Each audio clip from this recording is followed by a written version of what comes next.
Mae hyfforddwyr gyrfaoedd myfyrwyr yn helpu students eraill trwy cynnig drop-ins, fel bod nhw'n gallu dod i ofyn unrhyw wybodaeth am swyddi, ffindo swyddi, helpu gyda CVs, cover letters. Mae fe jyst yn rhoi cymorth ac mae fe'n lles iddyn nhw gan bod nhw'n siarad gyda pobl tua'r un oedran.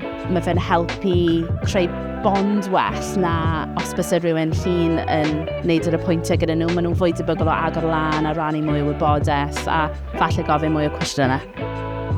There is so many resources out there. Sometimes you don't know where to start.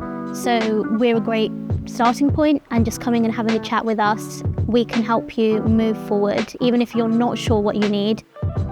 Ddistaith lawr, mae'r hyfforddwyr gyrfaoedd myfyrwyr yn gallu pwyntio chi yn y ffordd cywir, maen nhw'n gallu rhoi'r adborth cywir, maen nhw'n gallu ffindo'r gwybodaeth i chi ac rhoi y pwyntiad i chi os ydych chi'n dymuno ffindo mwy o wybodaeth pellach.